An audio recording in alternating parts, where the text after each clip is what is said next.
Hey everybody, there's this stuff going around on Facebook when people post things like they should get out of debt and like all debt is bad. I just want to use this video to refute those statements. There is a difference between good debt and bad debt. Bad debt takes money away from you every month. Good debt puts money in your pocket.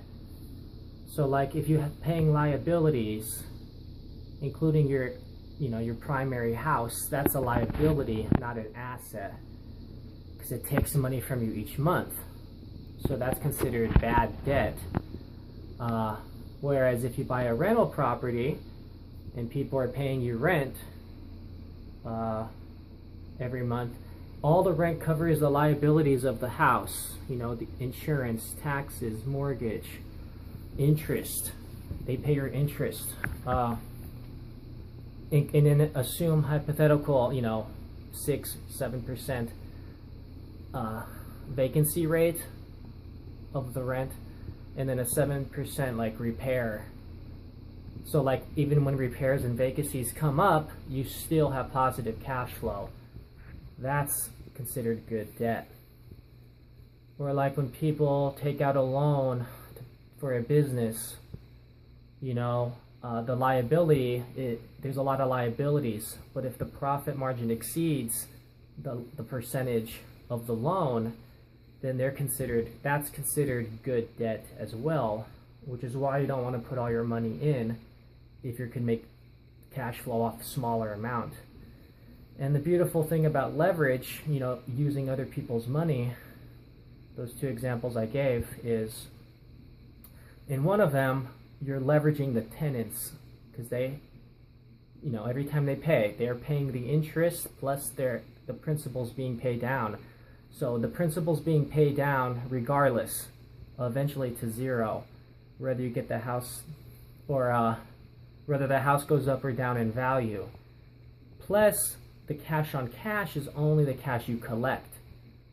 So like for my properties, I have 3 of them, I'm getting about 3% cash on cash return. That's not including principal pay down or appreciation. Now, you never account on appreciation because like I said, you may get a house that goes down in value. And if it's down in value or up in value, it makes no difference because you're collecting money anyways, waiting to sell it at an opportune time. And if you never sell it, you can still make money off the rent. So that's why real estate is the best investment. And assuming you had money to pay cash, you don't want to pay cash where you have no reserves. Like I said, if you could, do it that money, down payment on another rental property, you could usually buy 2 to 2.5 rental properties instead of paying down your primary. You get a better rate of return on your money. But also, you don't want to pay down your mortgage real fast because, like these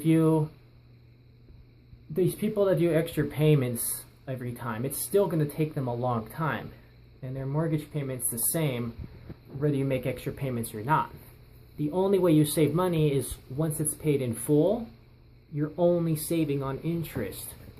Again, you're eventually going to pay the same amount in principal anyways, but you need to pay the minimum because as you get paid more throughout time, your fixed payment remains the same. So the payments become easier in the future. So again, that's not a good reason to ever pay off your primary, especially it being a liability. Don't put all your money towards a liability.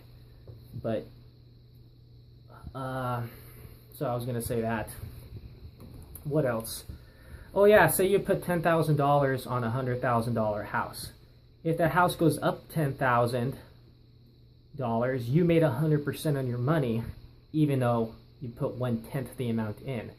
Now, if you're to put 100 grand on and sell it at 100 grand, your rate of return would only be 10%.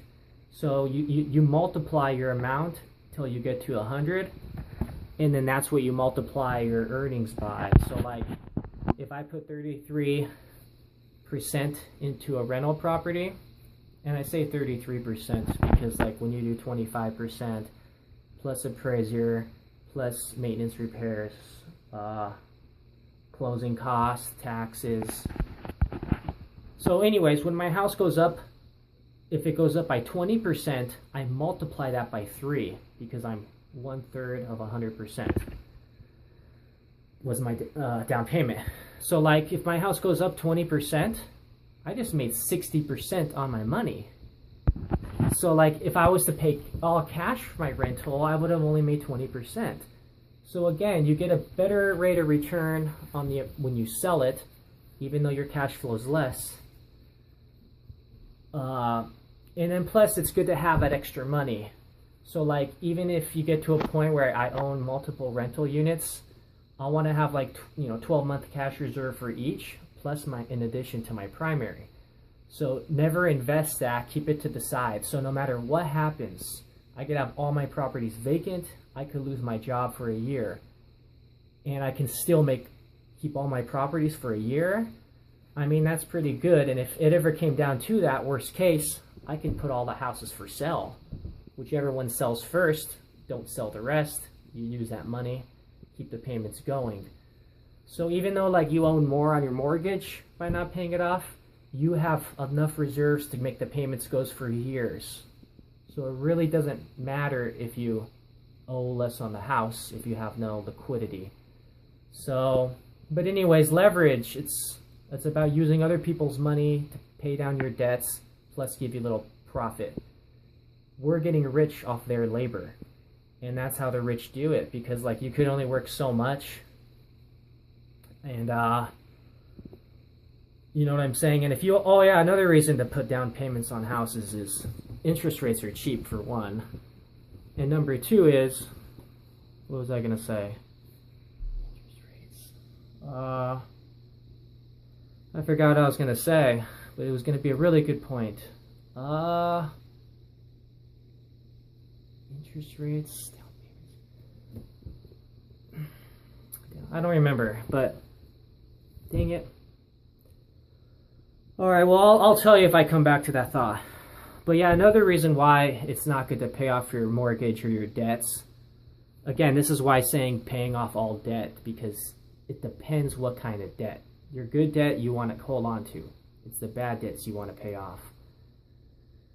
But like I was going to say, like say your mortgage interest rate is 3.5% or 4%. Instead of paying down a guaranteed 4%, which you're actually probably paying down at 3.2% after mortgage interest is applied. But like you can make a better rate of return in like the stock market, whatever. And here's the beautiful thing about stocks and capital gains tax. You're in a smaller tax bracket than your tax bracket you're going to get paid. The tax deduction you're not going to collect by paying down your house early. So what I mean is, like if your interest rate was 4%, instead of paying after mortgage interest is deducted, you subtract that from your taxes, you don't pay tax on that amount, you're actually only paying down a 3.2%, a 3.25. Actually, probably more like 3. Yeah, if you're in the 25% bracket, because that's 25% of 4. Whereas if you made 4% in stocks, you're only taxed at capital gains, which is like 15%. So even if you make the same rate of return in the stock market than the interest on your house, you'd still be making money. So again, it makes no sense to pay off your mortgage early. And another thing is you can sell the house before it's paid in full anyways. So all these extra payments doesn't save you any money. It's like collecting zero rate of return, because when you sell the house, you collect appreciation anyways, but all those dollars that were sitting in there, you get back no interest.